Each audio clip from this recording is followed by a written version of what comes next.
আসসালামু আলাইকুম বন্ধুরা। আমাদের পিতামাতা সবসময় আমাদেরকে নিঃস্বার্থ ভালোবেসে যা জীবন আমাদেরকে অনেক মহব্বত করে। আমরা অনেকে আছি পিতামাতার সাথে দুর্ব্যবহার করি, পিতামাতাকে শেষ বয়সে বৃদ্ধাশ্রমে দিয়ে আসি, তাদেরকে একটু মহব্বতও করি না, তাদের দিলে কষ্ট দিই, যেটা একবারে উচিত না, অনুচিত, এটা ঠিক না।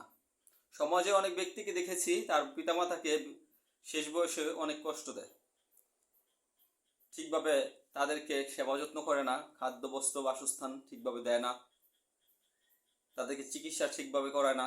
এটা একেবারেই অনুচিত এবং ঠিক না। পিতামাতা যদি আমাদের কাছে ঠিক আছে স্বার্থে ভালোবাসতো, কিংবা পিতামাতা যদি আমাদেরকে না পেলে তারা যদি একটা মিউচুয়াল ফান্ডে এসআইপি করে রাখতো, তাহলে কি পরিমাণ তাদের অর্থ হতো, এবং তারা শেষ বয়সে রিটায়ার নেওয়ার পরে যেমন 70 বছর বয়সে তারা কি পরিমাণ অর্থের মালিক হতো। আসেন আজকে সেই পিতামাতার অঙ্ক কষি। জীবনে তো বহুত পিতামাতার অঙ্ক কষলাম।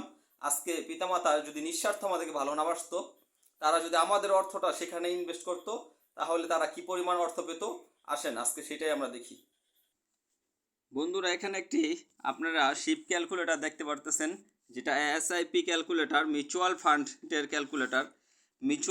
ক্যালকুলেটর। আপনার বাবা যদি মিউচুয়াল ফান্ডে একটি ইনভেস্ট করতো, প্রতি মাসে আপনাকে না পেলে আপনার পিছিয়ে যে খাদ্য বস্ত্র বাসস্থান শিক্ষা চিকিৎসা লেগেছে, সেটা যদি সে 3,000 টাকা মাসে পার ডে 100 টাকা করে আপনার জন্য খরচ করেছে, এবারে সে হিসাব করলাম, পার ডে যদি 3,000 টাকা আপনার 35 বছর পড়াশোনা সহ বিয়ে শাদী পর্যন্ত যে টাকাটা খরচ করেছে, ধরেন মাত্র একবারে মিনিমাম ধরেছি আমি, এর চেয়ে বেশি খরচ করে একজন পিতামাতা সেটা যদি আপনাকে না পেলে মিউচুয়াল ফান্ডে ব্যবহার করত, তিনি ইনভেস্ট করত, তাহলে উনি 12,60,000 টাকা ইনভেস্ট করেছে।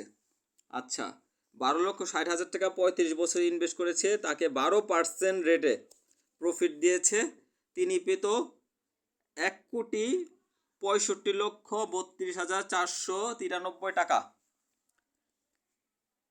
12,60,000 টাকা ইনভেস্ট করে 1,65,62,493 টাকা পেত। তার রিটার্ন আসতো, যেটা প্রফিট, সেটা আসতো 1,52,72,493 টাকা। তো দেখেন, মিউচুয়াল ফান্ডে যদি আপনার জন্য সে আপনাকে না পেলে মিউচুয়াল ফান্ডে সে যদি ইনভেস্ট করত, মিউচুয়াল ফান্ডে মোটামুটি রেট 12% দেয়।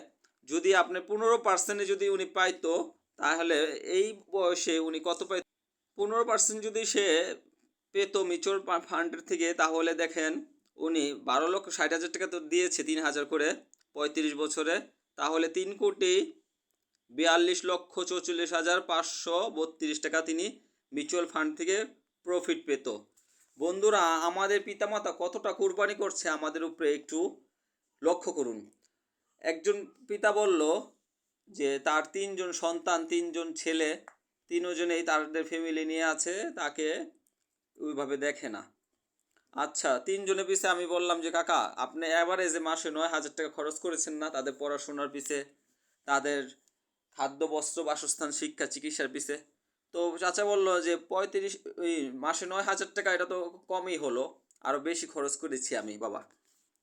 তো 15% হিসাবে যদি তাকে 35 বছরে সে যদি তাদের পিছে ইনভেস্ট করে, ধরেন 35 বছর ইনভেস্ট করেছে, সে কত দিয়েছে? 37,80,000 3 ছেলের জন্য পড়াশোনা, খাদ্য বস্ত্র বাসস্থান শিক্ষা চিকিৎসা, একবার মাতৃগর্ভে থেকে শুরু করে 35 বছর পর্যন্ত এক একজনের বিয়ে শাদী করে সেটেল করে দিয়েছে। যদি সে তাদের উপরে ইনভেস্ট না করে সে যদি মিউচুয়াল ফান্ডে ইনভেস্ট করতো, তাহলে আমাদের পিতামাতা কত পেত? 10,27,33,596 টাকা পেত। এই 10 কোটি টাকাতে সে 2টা বাড়ি করতে পারতো, যার থেকে প্রতি মাসে 2 লাখ করে আসতো। তো বন্ধুরা দেখেন, আমাদের পিতামাতা আমাদের জন্য কত কষ্ট করছে, কতই কুরবানি করতেছে। যদি সে এই টাকা মিউচুয়াল ফান্ডে আরও 5 বছর রেখে দেয় তার আমাদের পিতামাতা, তাহলে দেখেন এইটা কত যায়? 20,74,20,035 টাকা বন্ধুরা। আচ্ছা চিন্তা করেন, তার 30 বছরে বিয়ে শাদী করেছে, 30 বছরের ছেলে সন্তান হয়েছে, 30 বছর আগে বিয়ে করছে, 30 বছরের সন্তান হয়েছে, যখন 40 বছর রাখছে, তাহলে তার এই ইনভেস্ট প্রতি মাসে 9,000 করে দিয়েছে 40 বছর।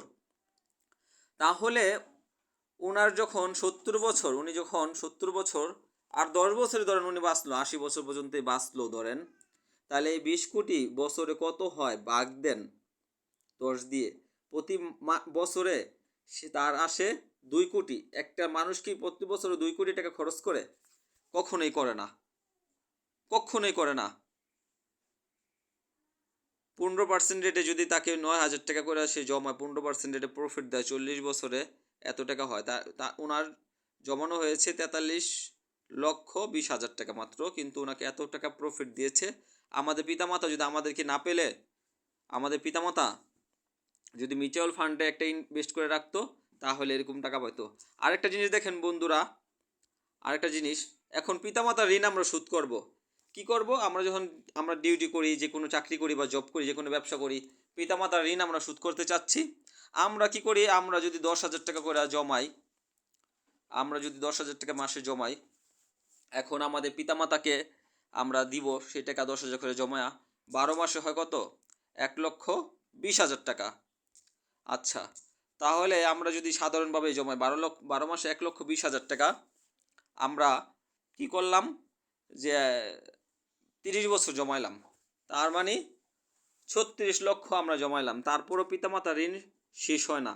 টাকা দিয়ে কখনো পিতামাতার ঋণ শোধ করা, শেষ করা সম্ভব না। এই জন্য পিতামাতাকে মহব্বত করুন, ভালোবাসুন। পিতামাতাকে ভালো, অর্থে হয়ে গেছে আপনার, অনেক অর্থ হয়ে গেছে, এই জন্য পিতামাতাকে ছেড়ে দেন না। তাদের কুরবানি অনেক কঠিন কুরবানি। এবং বন্ধুরা, সুন্দর বিবি পেয়ে পিতামাতাকে ছেড়ে দেন না।